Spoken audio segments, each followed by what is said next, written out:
Welcome to the Spoilers of the Damned podcast.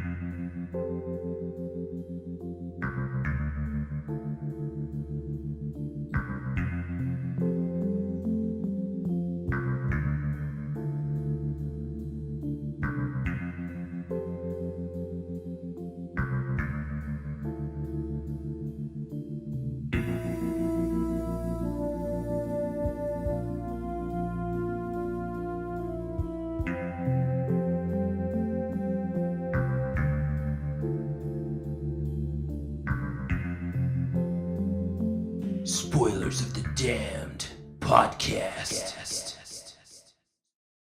Hello and welcome to Spoilers of the Damned Twin Peaks edition, season 3.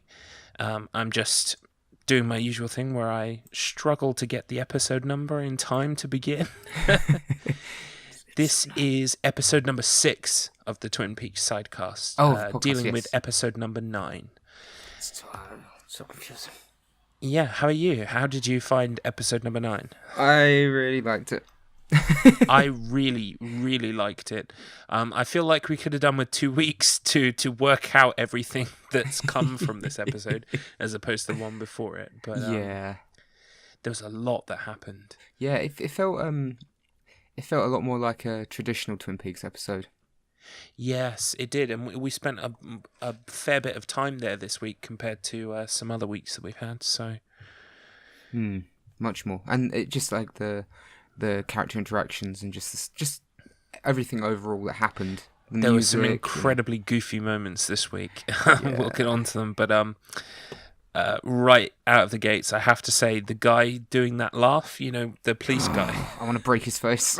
Really? I was rolling around the floor laughing because his laugh was just so incredibly obnoxious. Brilliant. I genuinely want to hurt him.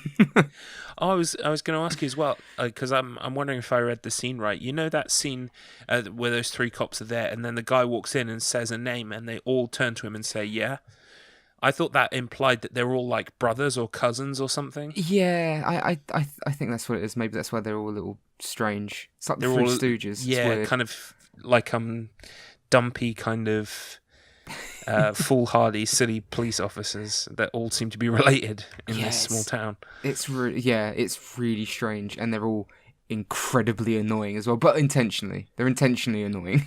Yes, and it was the gift that kept on giving, because he was laughing in that initial scene, and then when they're pulling up to, we'll get into it later, but apprehend the spike, he's laughing again, in the parking lot before they leave. He just laughs over like they've got a strange sense of humour. Let's put it that way. Yeah, really strange sense of humour. Yeah, that's a bit of an understatement. That's a nice way to put it, and they're all fucking annoying. but in a intentional way. I hope we're supposed to hate them, because the one that laughs in particular, I just want to hurt him. Yeah, I can see how it'd be grating, but to me, I was just the whole time. My wife was looking angrily at the screen at this guy, like, what is this guy? But I was laughing the whole time. But well, without further ado, why don't we just leap straight into this episode, seeing as there is so much to discuss. Yush. So, following on from last week with our kind of detour into the atomic bomb and all that stuff that's presumably going to crop up later, we begin the episode with Mr. C, who arrives at the farm where, yes, unfortunately, your prediction about Tim Roth presumably didn't pay off. I don't think it's him, Philip Jeffries. No. He's playing a character called Hutch. Yeah, which is probably a pretty good thing. I mean, I was just worried that I was thinking more along the lines of it's happened with TV shows and films in the past. It's like, well, he's a British actor, and David Bowie was British, even though he was putting on a strange southern accent. So just make David Bowie. You're not alone, actually. There were other people on the subreddit who said that they thought it was going to be he was going to be Philip Jeffries. Yeah. So I'm glad he wasn't. It's going to be interesting if Philip Jeffries even appears. It'd be very interesting. I don't know if they've got any kind of stock footage they can use, because they've been doing it with Bob a lot. They've been using like stills and clips of him So I mean, because that's the thing is that they cut. We've seen a lot of the stuff they cut out of Fire Walk With Me, so maybe they'll just use that. I don't know. Yeah, perhaps. I just got visions. Yeah, I got visions of them cutting in like David Bowie music videos. That could work. To be honest, it wouldn't be too out of place. No. Given the series so far. Anyway, he meets with Hutch and Chantal. I believe that's the lady who he remarked upon the dampness of genitals. Yeah. Way back in episode, I don't know, 3 or 4. Who've killed the farmers, and he sends a text message, and we find out later that he sent a text message to Diane. Yeah. This is very interesting. It is, because she's keeping it from them. She is, and it's a bit strange. I mean, I'm going to nail my colours to the post today. I am not 100% like a fan of Diane as a character. She is a bit kind of like, what's the word? Aside from this duplicitousness that we've seen in this episode in regards to not telling the whole truth. Yeah, just the whole...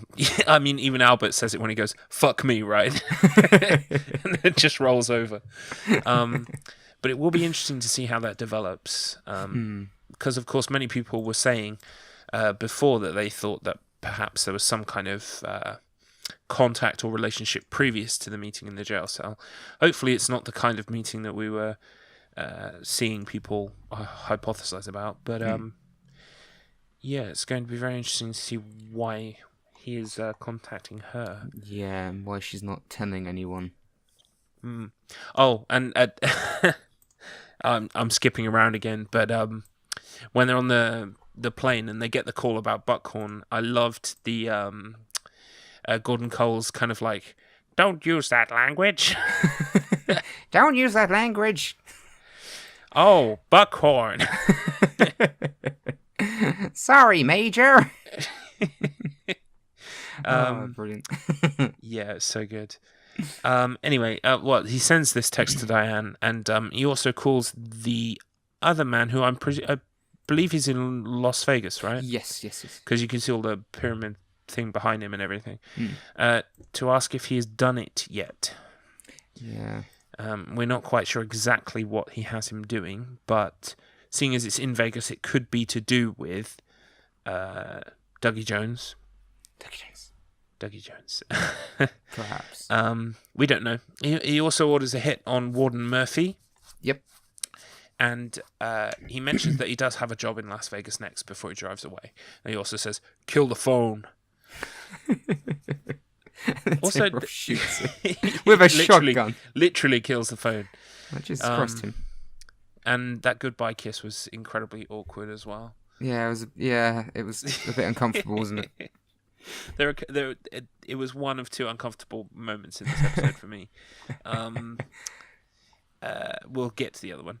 And anyway, so Dougie's boss is talking to the police, as we were talking about previously. Yes. Now, I wanted to ask you about this because, again, I watch a scene and I feel like I get a kind of an interpretation of it, and then I talk to my wife and she goes, "Oh," as if like what she's just seen is completely different to what I've just seen.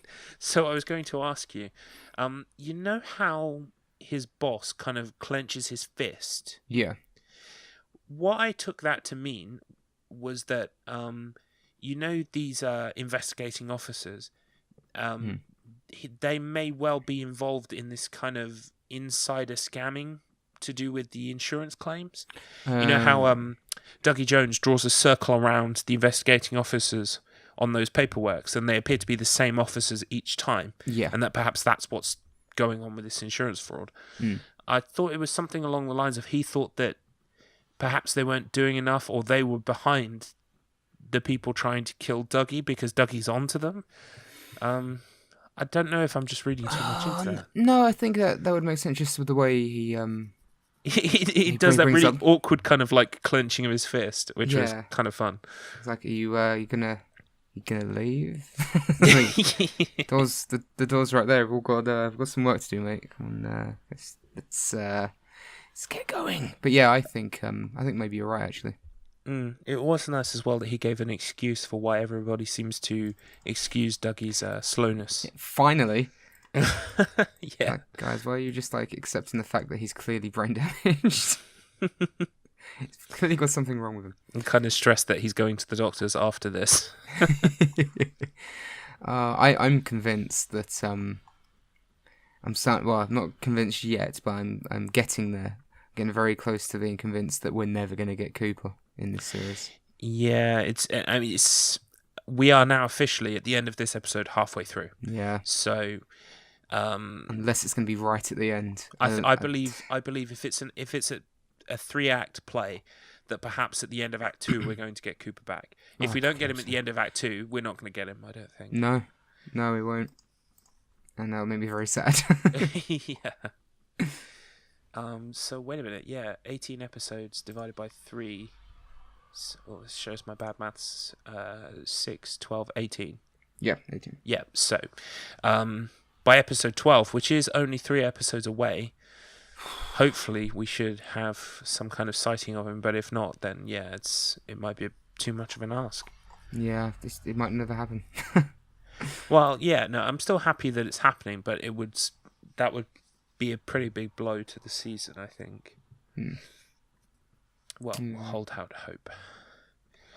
They also take some DNA from him, investigating him because apparently he doesn't seem to exist before 1997. No, so they think he's in witness protection. Yeah. And they get a call about Ike the Spike. And we'll just skip ahead. They apprehend Ike the Spike. Good, and I hope it's the last time we ever see him. Possibly, although he left a phone message for someone called JT. I was thinking it might be the guy in Las Vegas. Possibly, although the plot summary here calls that character Duncan. Oh. So I'm not sure, but it might be someone else in Las Vegas or someone connected to Mr. C. Could be. I have to run through the character list again. What else have we got here? Jerry Horn hallucinates in the woods. I am not your foot. Jerry is not having a good time. He's really not, is he? He's been on a bender for I think 3 episodes now. Yeah, well, we saw him once with Benjamin. Yeah. With Ben Horn. And he was talking about banana bread, I think. Yeah, and weed. Yeah, and now he's been in the forest. Every time we've seen him now, he's been in the forest. Yeah. First he was watching Dr. Amp. Yes. And then the morning after he was high, or he thought he was high, because many people have been questioning whether he's having some kind of visitation by spirits, either lodge spirits or other beings of a kind. It might be. I mean, it's possible. It's Twin Peaks, and he is. He's on some kind of drugs. I mean, weed won't do that to you. So I don't think if he's been taking anything that'll make him hallucinate in that way, then it's definitely not marijuana, because it doesn't do that shit unless it's bad, unless it's not marijuana. The voice was eerily, not completely dissimilar from the Arms voice as well. So strange, almost childlike, wasn't it? Yes, very kind of like child voice. Really creepy. Not even like in a, oh my god, it's so scary. Just like a really, in a very David Lynch way of it just being very weird. But, yeah, so I must weird. admit, I burst out laughing when it said it wasn't his foot. Yeah. I am not your foot. Like, my foot is talking. But yeah, I don't I don't know if that's ever going to go anywhere. Yeah, it might just be a funny aside. I get the feeling as we progress on and we see which plot threads are kind of coming together, that some of the things we've seen are just designed to be kind of humorous asides. Say, for instance, we might get something with Dr. Jacoby, but if we don't, I can see why it was there. It's just kind of like a funny little thing to put on the side. You said early on that is it gold that conducts electricity better, so... Yeah. So maybe they'll use his shovels. Also, just thinking about Jerry, I would think I would be totally okay if towards the end of the series you find out he's just, like, literally just behind the Great Northern.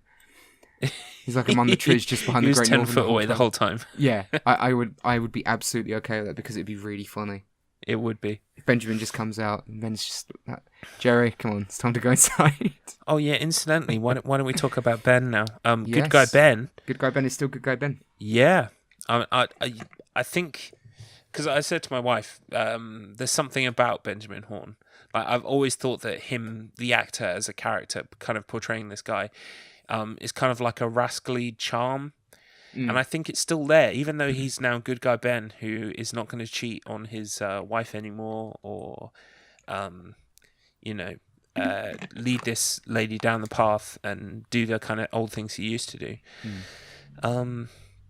There's still something about him. I can't put my finger on it, but it's just nice to see him. Yeah, I've always been. I mean, even when Ben was a complete and total bastard in the first and most of the second season, I still liked him because he played it so well. Yeah, and he was a guy that you liked hating, which is often difficult. I've been given a good example. I mean, I know it's a completely different type of series and it's a different type of villainous character, but Negan in The Walking Dead, I struggle to hate. I really struggle to hate him because he's so entertaining. He's got a charm. Yeah, yeah. And you can see why people would follow him. And also, in a show it probably doesn't help really that in a show full of really miserable main characters, the villain's the one that's actually got more character than most of them put together.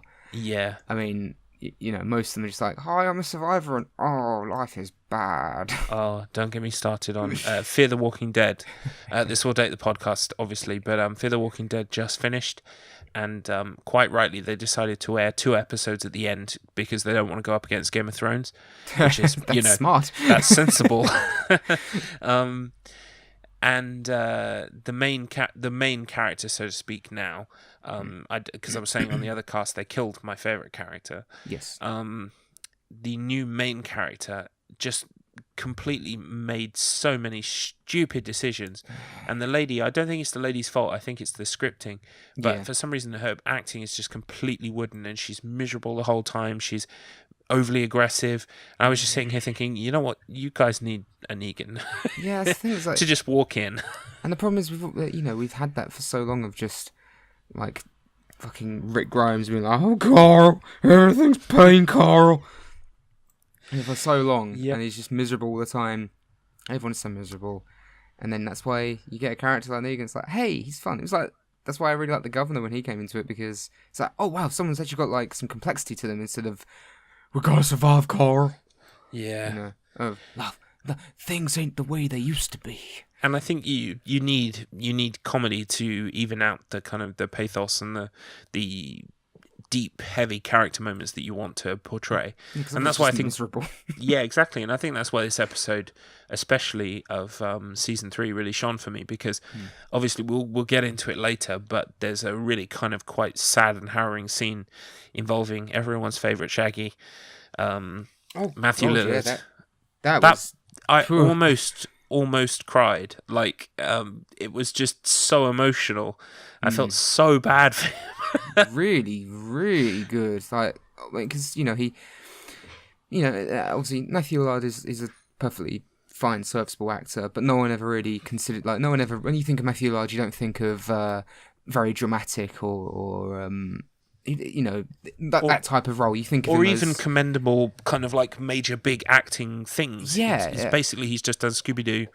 And some kind of the same kind of character in Scream, 13 Ghosts. Yeah, exactly. So, but to see him, like, he took me by surprise. I felt really bad for him when he just kept begging them to help him. He's like, "Please help me, please help me, please help me." Like, can someone help this man? The only thing that took away from the scene for me was just, again, and I know I always get on her back, but Christabel was just fucking dreadful. Like, she kept doing that weird bopping thing with her head every time he was saying something. Like, "What are you doing? Stop it!" Oh, and it's like she was waiting for it. It was almost like, to me, it looked like she was almost too early for her lines a couple of times. Just the way she was like moving. Yeah, did you the scene especially where she is outside with Cole when they are when Diane's trying to smoke, and there's that really awkward moment.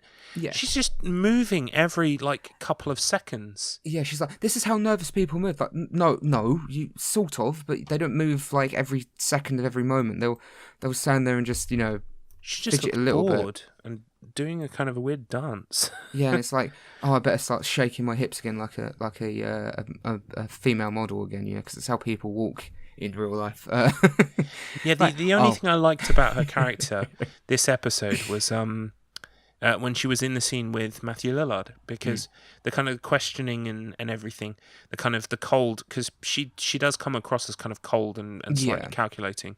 Those questions were good because, it was kind of like how you'd expect that kind of scene to go. Yeah, that's true. It's still weird that he's being like essentially interviewed by a robot, and even more, actually thinking about what's even funnier is that they send in like the female RoboCop in to talk to him while Miguel Ferreira is standing outside, and he's the man that fucking built RoboCop. Go get him. Yeah, I didn't mind that, but the questions were perfectly fine. But yeah, she's just not very good. This is why I'm glad that Trent Reznor was just himself. It's like, that's fine. Let Trent Reznor do what he's good at, which is full music. She's not good at acting.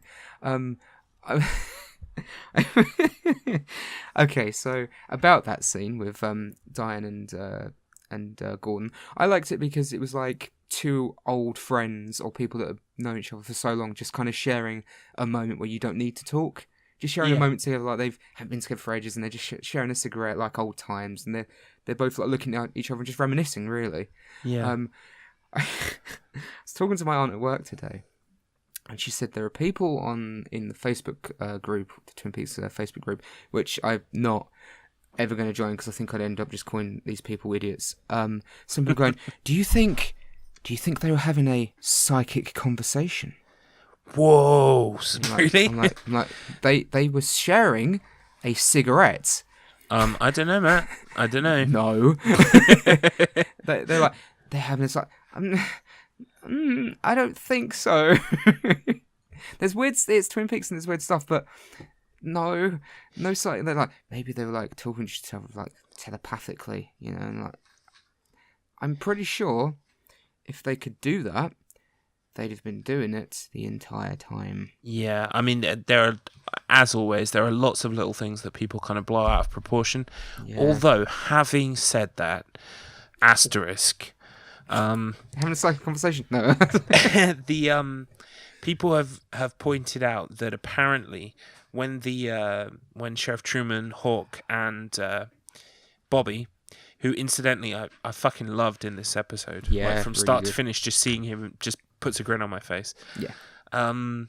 Apparently in that scene there is a shot of Hawk and it's reversed, and apparently he's blinking backwards, and apparently this has happened before in previous episodes. Like, for instance, I think Sonny Jim in one of the episodes, they reversed the footage for some reason. Perhaps this happens in production. I mean, you're in video editing, same as me. Yeah. Sometimes a shot works better when it's reversed, or you need to change it, so you pace it differently, or you reverse it, like you said. So it may mean something, and that's why I use the asterisk, but for the most part, little tiny things like that, I let people kind of run away with their theories, and I watch from the sidelines going, that's very interesting. But until it actually becomes something, say for instance the Irev Very that became something, and so I slow golf clap, well done you guys, you found it, you cracked the code. Fair play, but not every one of those is going to be actually true. They're not going to get everything. No, it's just a case of people overanalyzing as well. It's like with Twin Peaks, like there has to be like hidden meaning stuff everywhere. Like, no, sometimes David Lynch shoots stuff normally. Like if you watch Blue Velvet, he does, not everything he does is like weird and supernatural. It was just two characters sharing a moment. Whereas with the with when Mr. C says very backwards and then corrects himself, that is intentional because that's in the scene, and he actually does say Irev instead of very, and then stops. Yeah. And then says it properly. A bit more blatant than a kind of a backwards eye blink. Yeah, exactly. I think I've mentioned this before on the podcast, but Westworld, when I was watching Westworld live when it was coming out, the whole week between episodes would become a kind of a meta conversation and analysis online where people were literally breaking down scene by scene, checking each shot, going, oh, look, there's a thing in the background here. I think that's how TV is going to be now for a while, because it's kind of... It is nice. There are lots of aspects I like. I like being able to watch an episode of Twin Peaks, then going on the subreddit and seeing what some kind of fucking genius has managed to work out by adding numbers in the background or something. So it is a nice part of watching TV, but I think sometimes it can kind of run away and get carried away with doing that rather than actually just enjoying the thing in the first place. Yeah, I mean, that's the problem with that stuff. Is like you said, there's always going to be you have to sift through so much bollocks to find the ones that's like, oh no, that's actually based on something in the show. Like year of, like there's for example, there's Jesus Christ, I read a theory about Game of Thrones. Have you watched any of Game of Thrones? I am now up to date with Game of Thrones, waiting for the new season. Basically, the theory was, the theory is like Eddard Stark is alive. Right. Okay. And they go, because what happened, right, is that Viserys. Oh fuck it! I'm getting his name wrong. Shit, Viserys, the eunuch bald guy. Yeah. Yeah. And he's Varys, I think his name is. Varys. That's it. Yeah. Viserys was it's one of those dragon dudes. I think. Yeah. Who was given a crown fit for a king, an awesome scene. But that's it. They were like, oh, but then what if? So what he did is like. Was it Sirio, the guy who was training Arya, her quote unquote dance teacher? Yeah. It's like, well, he knew he was gonna die anyway. So what if they swapped him with Eddard, and then Sirio was actually, because he's from the same area as Jacquin. Oh fuck, I can't remember his fucking Shaka, the guy looks like Spoonie. I know. The guy looks like Spoonie. The guy who looks like, and I'm going to tell you this, and you'll go, "Oh yeah," looks exactly like Walter Sullivan from Silent Hill 4. Yes, he does. He does. So character. Yeah, they were like, oh, because he's from the same place. So what if he can do the same thing? Like, just because he's from the same city doesn't mean that he can replace. He's like a master of disguise. And I'm like, okay. They go, oh, and then like they swap him out with Eddard, and then they send Eddard away in hiding with people that know him. I'm like, okay. One thing, bullshit. Second thing, I do not believe in a million years that someone as noble as Ned Stark would sit by and watch his entire family murdered by the Boltons. Yeah, it seems a bit too much of like a deep cover, doesn't it? Yeah, especially considering they go to war because of him. Yeah. I do not buy for a million years that he'll just sit back and go, it's fine, guys, all over, fuck, they're all dead. No, I mean, I've seen theories, getting completely off topic of Twin Peaks, I've seen theories of people saying that her swordmaster is Jaqen H'ghar, and that he changes face, he runs off, changes face, joins the army, and then she meets him at Harrenhal or wherever it is. That's more believable than him being killed in Eddard's place. But even that is ludicrous. Because, I mean, the guy is facing a no-win scenario. I don't care how talented he is with a stick. Yeah, exactly. Yeah, he's only got... If he had a sword, maybe get away. But, yeah, I mean, some of the theories, like... It's one of those things where if they don't show explicitly, people go, well, there's still a chance. Yeah, I guess so. Like, there's a chance the sun won't rise tomorrow. Yeah, it's like, oh, but they didn't say it's not. I'm like, yeah, it's because the reason they didn't say it is because it's fucking stupid.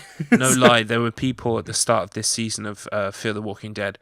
A guy gets killed by being shot twice in a helicopter. The bullet enters the helicopter, goes through his guts, and comes out the other side, and his guts spill out. And then he falls from the helicopter, which is, I don't know how high helicopters fly, but it's fucking high. Higher than a building. They don't hover. They don't like just hover around the ground all the time. Like, and about people 3 like, feet. oh, we haven't seen his body finally resting. He might still have made it. It's like, what planet do you live on that he would make it? Unless he landed on a bouncy castle, I think.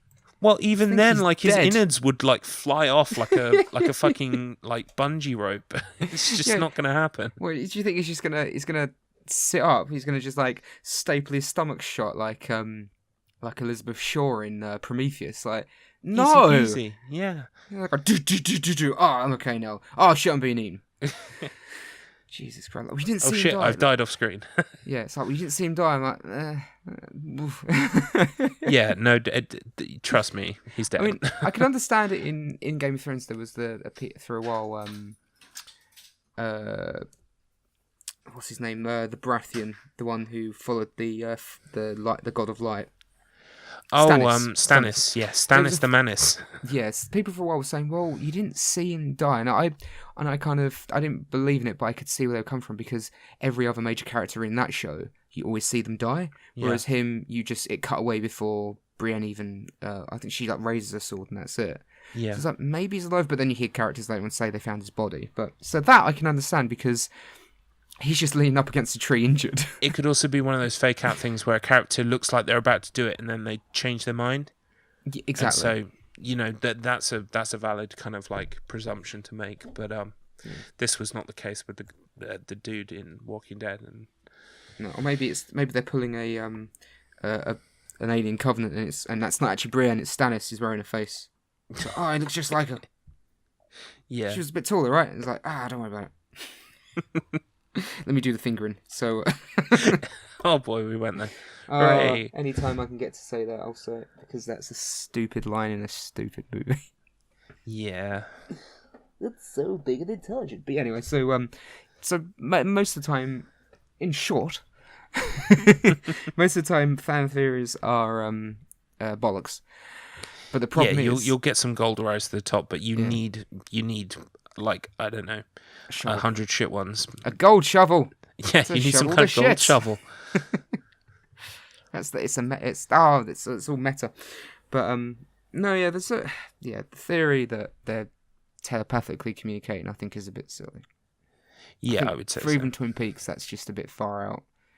That two characters that have, especially one that we've known for, like we've seen lots of times before.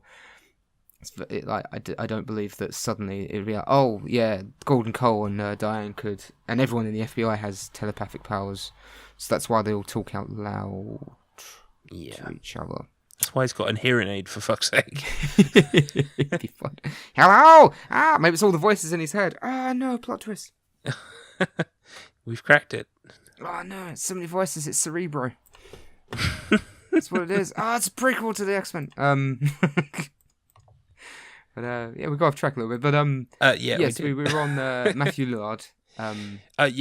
We started talking about that scene, so we may as well get everything about that scene out of the way. Just brilliant. It really surprised. I was like, it took me back. It's like well done, because that was fucking great. Yeah, it made me so sad when he was like, "I want to go scuba diving." I was like, my heart's breaking for you. Oh god, he just wanted to go scuba diving. And then I will say, although I was kind of peeved at him, I still kind of understood why he said it when it cut to Albert and he goes, "Fruitcake, anyone?" Because it's fucking Albert. Yeah, exactly. I think he was kind of in his element because he met up with that other autopsy, the autopsy lady who's also apparently some kind of stand-up comedian. Yeah, she's like very brash. So they were like punning off. I can't remember exactly what they said, but they were kind of like exchanging quips. Yeah, she said something. He came out with something like snidey, and then she responded, and he kind of had that look of admiration on his face. Like, nice, yeah, nice. I like you. I look good at your jib. Well, yeah, and so let's recap.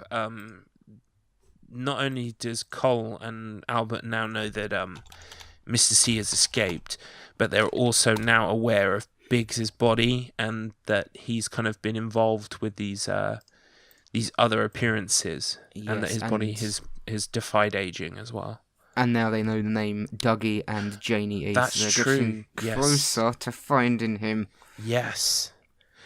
Let's return to that scene that we were talking about previously, with the police officers and Dougie, because I just wanted to touch on a couple of things that Dougie finds interesting to look at. I thought it was really nice he was staring at the American flag, and then you get like, this is going to show my ignorance, you get that American song in the background. Oh, gracious skies, oh, something else. You know that one? The Song America. Just Blur's got Song 2, this is just Song America. Well, it might be Song America 2, because Song America 1 is Oh, say can Oh, that's you true. Sorry. see? Now I'm showing my ignorance. So.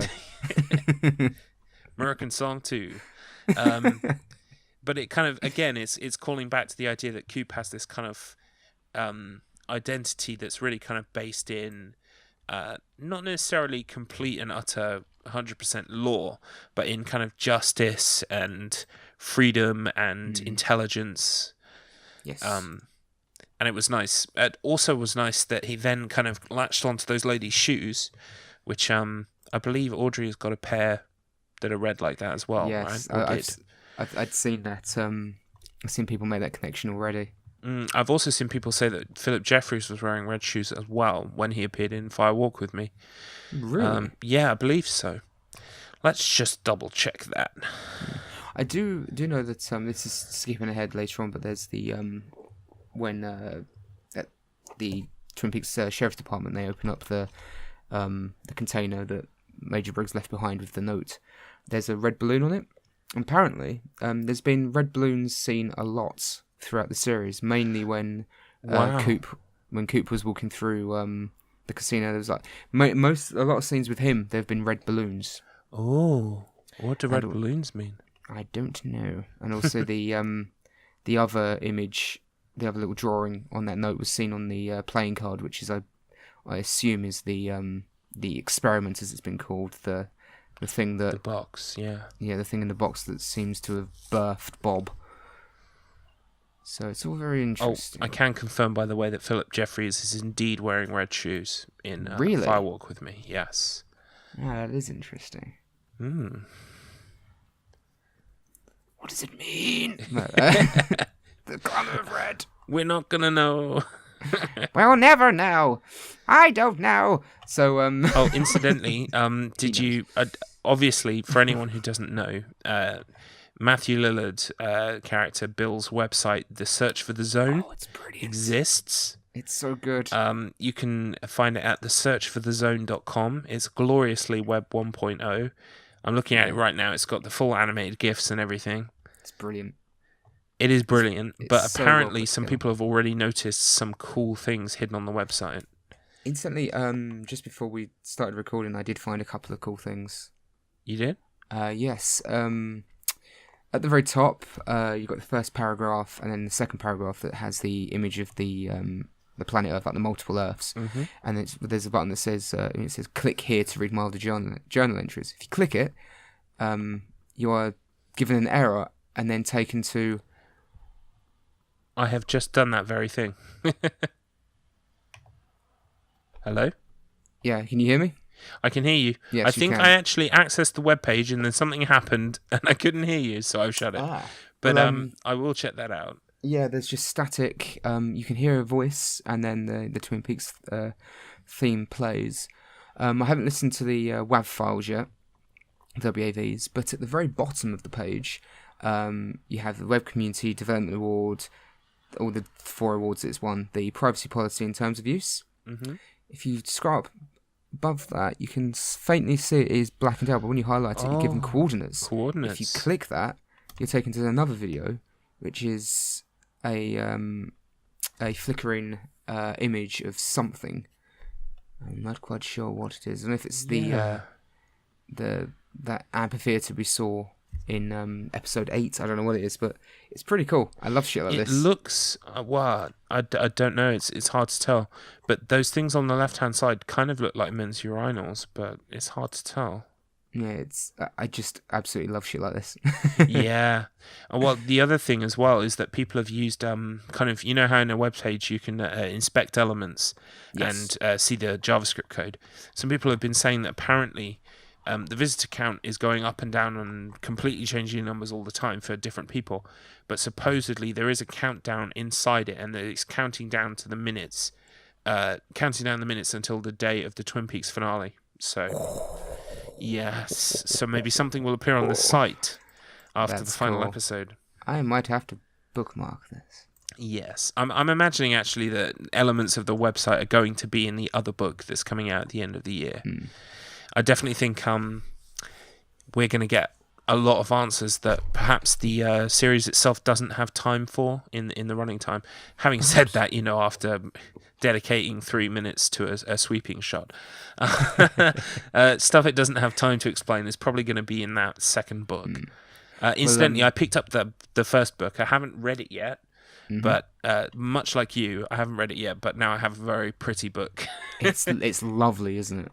It's really beautiful. lovely hardback. Yeah, and because I had some Audible credits knocking around, I bought the audiobook version as well. So, oh, nice. I don't know how the audiobook works because there are lots of annotations in the on the sides of the page in the book. So I'm not sure exactly how those are kind of gonna get made over to audiobook. But apparently, a lot of the actors involved recorded parts of the audiobook. So I'll probably just kind of try and do both at the same time. Yeah, just get like the experience, double the experience. I have to say one extra thing as well. There's the picture of Matthew Lillard, or his character on Bill Hastings on the side of the website. Apparently, he on Twitter, Matthew Lillard has actually changed his profile picture to that picture. That's beautiful, really. Yeah. In fact, I'm going to. I follow him on Instagram, but not on Twitter. I'm going to just double check it now. Actually, let's see, Matthew Lillard on Twitter. Yep, here. Nice. Yeah, he has changed his profile picture to that, so nice. That's pretty cool, actually. Yeah, I've just clicked on it myself. That's really cool. Incidentally, I did see that someone asked him about the scene, and he said something along the lines of it was emotionally destroying, but he only had to do it like twice, I think. Yes, I'd heard that. Which is impressive. That's really impressive. Although, having looked at how kind of like exuding emotion he was, it would probably like destroy you to do 5 takes of that. Yeah, hardest scene of my life, 2 takes, true story. There it is. Arc. Yeah. He looks like he's quite funny on Twitter, actually. Someone was obviously disliked his political view and said, "Oh, you're a liberal, sigh. Fix your mental disorder," and he just responded with, "No, I'm an American, 100%. That's a good response. It's funny because you're taking the piss out of them. That makes me happy. No, he was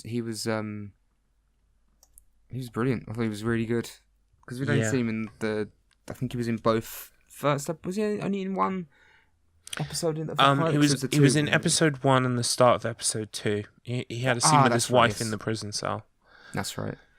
Who we've had confirmation that the lawyer was framed or appears to have been framed for the murder of her. Yes.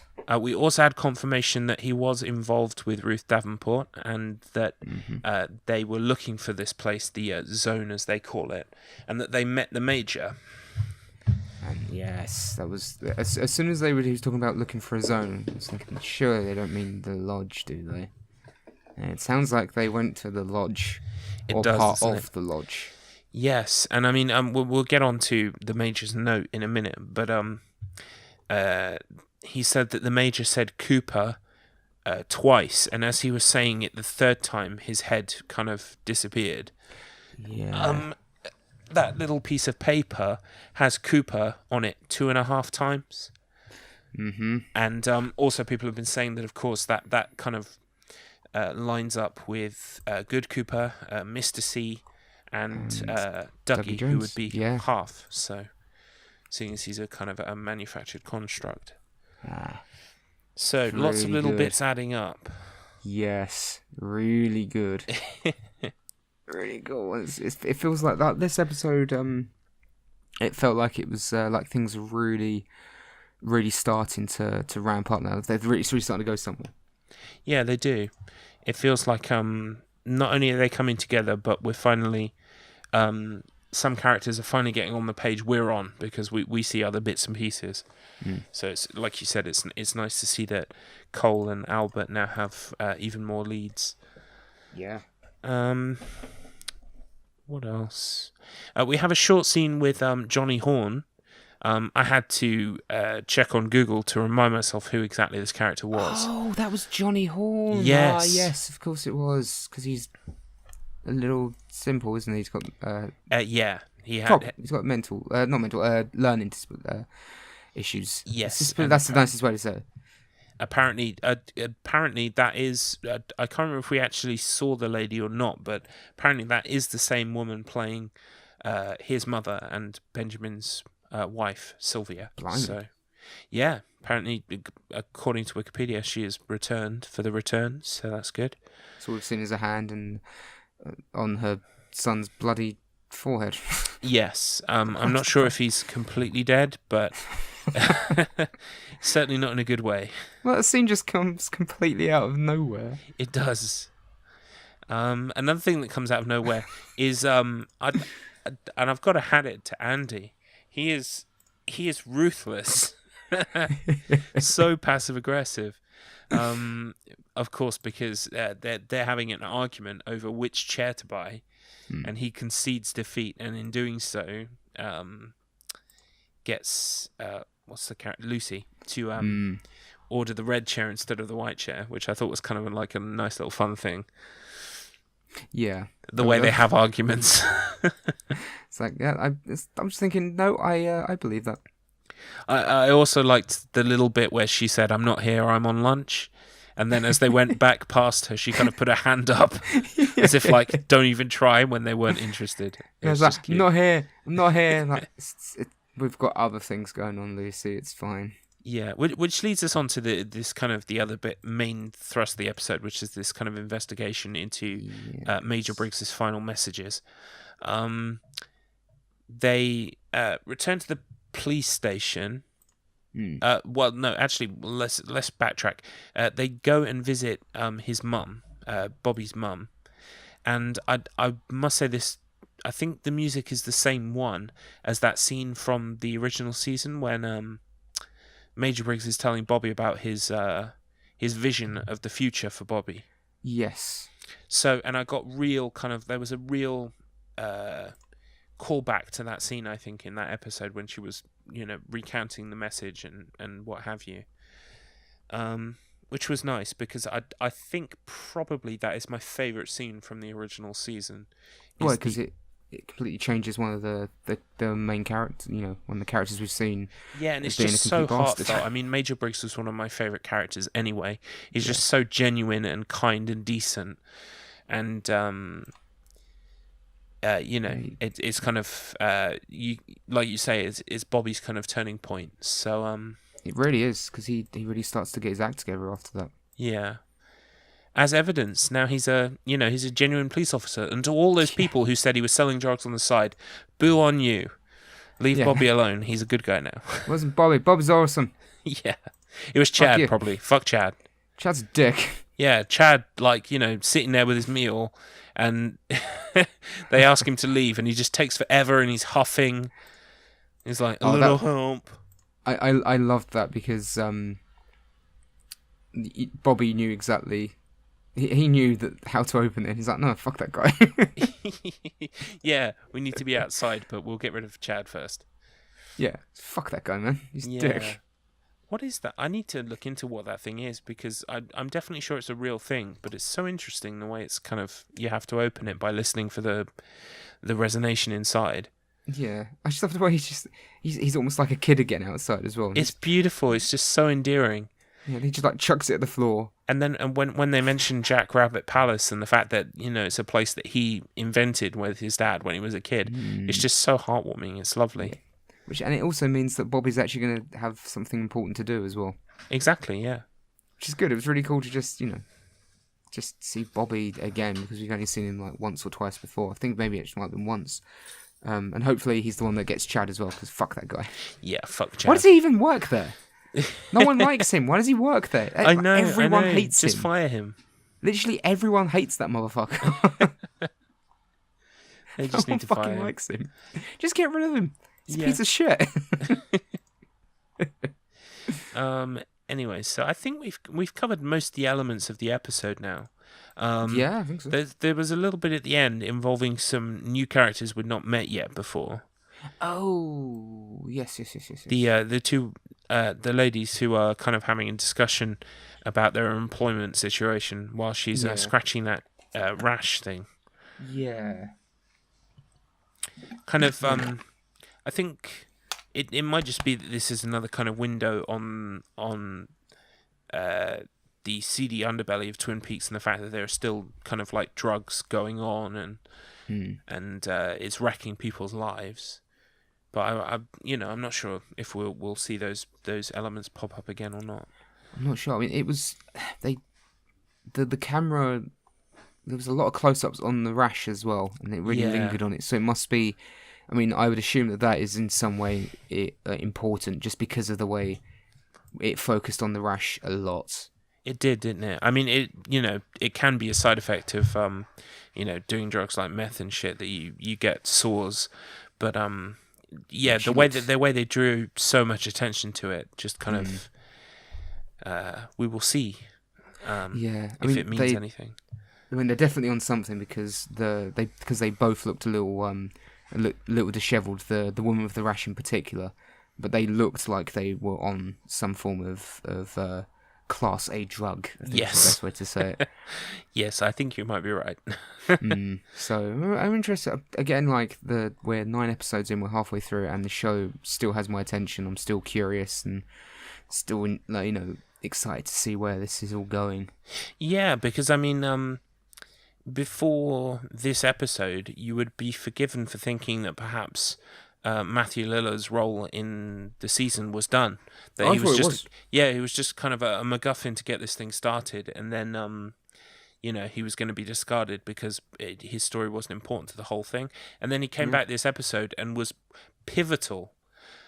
So it's brilliant that you can have all these kind of threads floating around, and that one of them may actually come back and surprise you. Yeah, I mean, it makes sense now as to why. Probably it makes sense now as to why Mr. C wanted to fuck with his life so much. Yeah, exactly.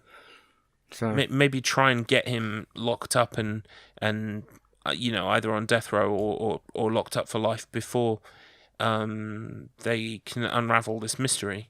Yeah. And perhaps it was just a little too late in that regard. Yeah, it could have been. Yeah, maybe that might be it. But yeah, I hope we see him again because, I thought he was really good in this episode. Yeah, me too. And now I want to see more of him. It's like, I want to see more of Mr. Hastings. I want him to go scuba diving. Oh, bless. He just wanted to go scuba diving. That's all he wants. Let him go. He didn't do anything. Well, he went to the Black Lodge, but that's fine. He saw some weird shit. Let him go. Yeah, incidentally, he mentioned that there were a lot of people there. Now, most people on the subreddit, me included, the first thing that their mind went to was the woodsman. Yeah. So, what I was thinking. Yeah, I think that's what they were implying that this was. Yeah, because it sounded like they were attacked. Yeah, exactly.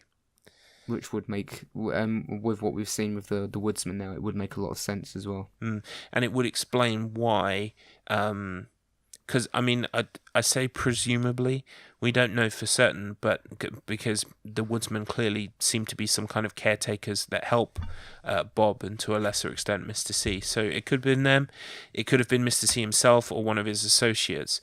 But the fact that the way Biggs's body was found with Ruth... and the fingerprints in the room and everything, the fingerprints obviously were there because he was spending time with her. But then the fact that she was dead in there with Briggs's body, who was also dead, that seems to be set up by Mr. C for some reason. It's his orchestration.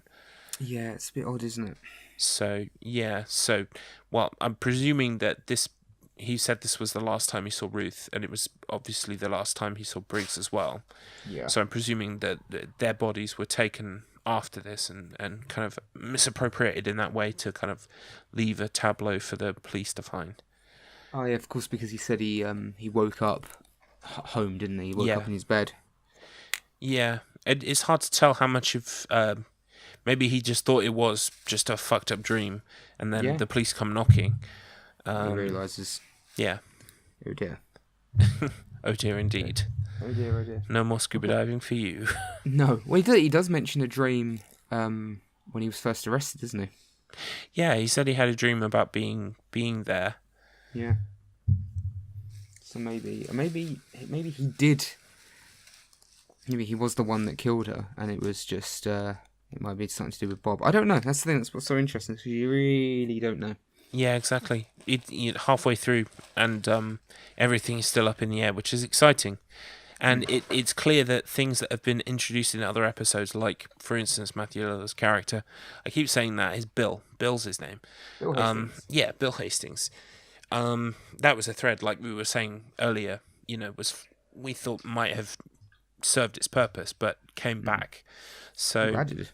yeah, so I think I think it's fair to say we've had most of the elements introduced. I believe personally, we're still going to get new characters. We're still going to get things popping up, but we've got our core strands now, which is investigation in Twin Peaks in regards to Colonel Briggs's last instructions for his son. We have the main investigation going on in terms of Bill Hastings' situation, and of course, to a larger extent, Mr. C and his doings. And of course, Mr. C himself, following him and his, now he's flying solo, doesn't have Bob in him anymore, presumably. No, which is all kinds of interesting. So maybe the only reason he survived that time was because he did have Bob within him. I'm not sure. It's confusing.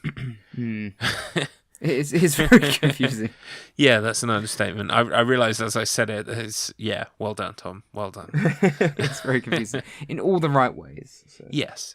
So I think hopefully as we move further through Act 2 towards the end of Act 2, that we're going to have more of these threads coming together like they did in this episode. So. No, pretty will. It'll be Yeah. interesting, that's for sure. Certainly. It's going to be a fun ride. It is. So, I think that's pretty much the episode, isn't it? Yeah, that is. I mean, there's not really. We've covered everything, really. Yeah. Yeah, we've covered everything. I think it's fair to say this was one of my favourites of the season, just because of the way we touched on so many different plot threads. Some of them were brought together. We had lots of quirky humour alongside very dark, sad moments. It had everything basically. Things are progressing. Yes, things are definitely progressing. We're not sitting around waiting for something to happen. Things are happening and in motion, which I feel is important, because a lot of TV nowadays you can feel when you're in a filler episode, and I never feel that way with Twin Peaks. No, and saying about things going forward, the characters at the sheriff's department actually have like a solid lead now, and they actually have somewhere they know they need to go. Yeah, and I can't imagine there are many people in the country called Dougie and Janie E. No, so... And presumably, even though there are no records of him before 97, there are records of him when he got married, so... Yeah, and also, hopefully they'll send the fingerprints, and then it'll come back as Special Agent Dale Cooper. Of course, yes, they took his prints on the cup and his DNA. Yes. And then they can, tell Gordon Cole... and Albert that he's there, and they can get Cooper, and it will be okay. Oh no, Diane's double agent. Oh, she shoots him. Get in the plane, Albert. We're going to Vegas. We're going to Vegas now. I'm like, oh god damn it. Fuck my life. I do still like the fact that Albert looks completely just not disinterested, just fed up with the whole thing. Yeah, he was on fire this episode. Do you know when he said, I can't wait to see what happens in season 2. It was just like pure kind of sardonic comment to make. Yeah, it was brilliant. It was pure Albert. And then you had Gordon Cole afterwards, just apologies in advance for Albert. It's like, it's a bit late for that now, Gordon. Just a smidgen. Yeah. But so much gold in this episode. And like I said, that guy laughing, and I just hope he does that every episode. I hope the first thing Cooper does when he comes back is just punch him or something. Even though that's not something Cooper would do, but please, just someone. For everybody else. I'm going to check on YouTube and see if there's this guy laughing yet. There's a compilation. I really hope so. Laughing guy, Twin Peaks. No, but there is already a cut of the that bit a couple of episodes back, I think episode 6, when they're in the diner and that woman's going. Do you remember? There's kind of like a slightly larger lady who's a teacher, and there's the other lady who's a server, waitress. Oh yes. And she has that annoying. Yeah, it's the German waitress. Isn't it? Yes, yeah, that's it. Yeah. That was just. I was like, oh no. I found that, but there's and there's a super cut of Ray Wise as well, just like including some laughter in there. How long has YouTube had animated thumbnails? Animated thumbnails? Yeah, I'm on YouTube, and I've just done a YouTube search. I'm hovering over a thumbnail, and it plays some of the video. That's neat. Oh. That's news to me. That's new to me as well. Interesting. What the hell? What the hell? It's happening again. Huh. Why? YouTube, you confuse me, sir. Why must you change all the time? Oh yeah, that goes through the video, doesn't it? Yeah. I've just, as I've been closing tabs, I've come back across that list of stuff that's been found out about the search for the zone. I just wanted to add that those coordinates at the bottom of the page apparently lead to a location in South Dakota. So, that was one thing I did want to say. Like the fact that they went to the lodge or one of the rooms or places within that world. What I did want to say is that it does mean that there are other ways to reach it. Yes, exactly, and you don't have to be in Twin Peaks either. I'm very curious because he didn't. I don't think he explained how they got in. No, just that they had an idea that it was going to be at this place and time. He said someone told them that. I'm not sure who. It's very interesting. Yeah.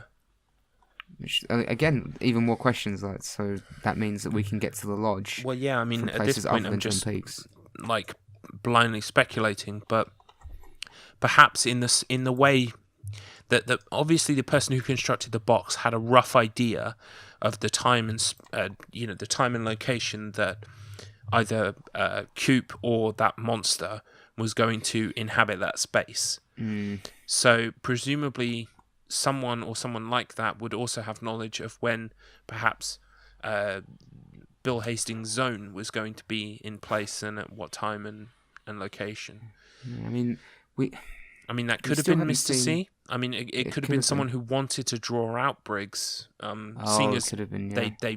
they met Briggs and then immediately, I think what did he say? He asked them for numbers. Yeah, they gave him the numbers, and then that second time when they returned to him with the numbers was when Briggs was captured or his head was taken. Or because the person with Bill Hastings wrote the numbers down on their hand so they didn't forget. Yes, I think that was Ruth, wasn't it? The librarian. It was Ruth. So I mean, we still haven't seen Audrey Horne yet, and I'm still thinking that maybe the person that set up the glass box was Audrey. Yeah, it would. But I don't know. I mean, in some ways, it would make sense. Because she would be interested, especially if it was to locate Cooper and not the creature. Then it would make sense because Audrey would want to find Coop. Yeah.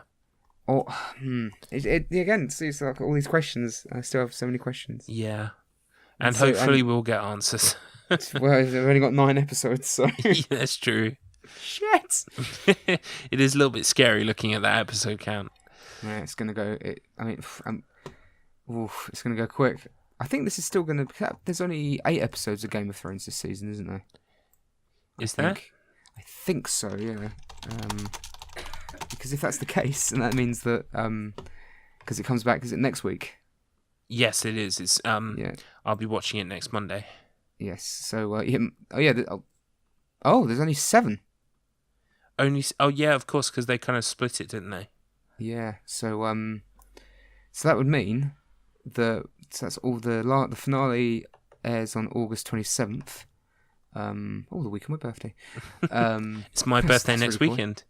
Yeah, the day before Twin Peaks airs. Not Twin Peaks. Yeah, well, Twin Peaks will be airing, but the day before the first Game of Thrones episode airs. Nice. Well, so Twin Peaks will be finishing the week after Game of Thrones finishes. That's 'cause they're crazy. That's, what the hell? That's going to be my Mondays are going to get a lot busier. I am kind of glad though, because that means the last episode we won't have to worry about Game of Thrones being on at the same time. No, because and also because they're showing parts 17 and 18 on the same day. They're showing it back to back. Are they? Oh, brilliant! Yeah, yes, both on September 3rd. So that would be even worse because you'd have to watch 2 hours of Twin Peaks, and then the final episode of Game of Thrones will probably be longer than an hour. So yeah, we need time to decompress. Like, oh Jesus Christ! So oh yeah. Ooh, Jim Broadbent's going to be in this season. Oh no! Stop looking. No. In Game of Thrones. Game of Thrones. Yeah. Nice. Jim I love Jim Broadbent. Fucking great actor. So yeah. So our Mondays are going to be getting a lot busier. Yes, this is true. 2 hours of television because every Monday much like with Twin Peaks, you kind of have to avoid the internet completely, more or less, until you've seen the episode. I mean, so that means that for the next 2 months, we're going to have 2 hours of television every Monday.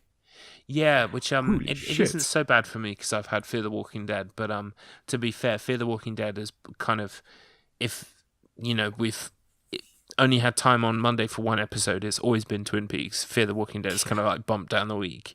It's like, you get the fuck out of it. Yeah, you're only a spin-off. But with Game of Thrones, that's kind of not possible. No. Oof. Oh. Like I said on Facebook, what a time to be alive. Oh man, I'm excited. Yeah, me too. All right, Twin Peaks and Game of Thrones. Yeah, this is mental. Let's call it a day there because Gosh. there's honestly so much in this episode that it's over the course of the next few days before the next episode comes out. We're still going to be finding stuff. So until then, we will meet you back here for episode number 7 of the podcast, which will be covering episode number 10. No. Yes. And until then, stay beautiful, stay damned, enjoy Twin Peaks. Gotta lie. And yeah. Bye.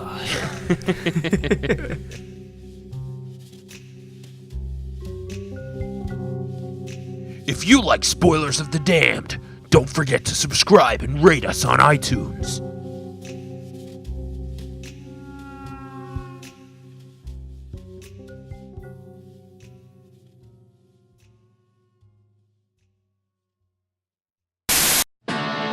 Team Wolfcat production.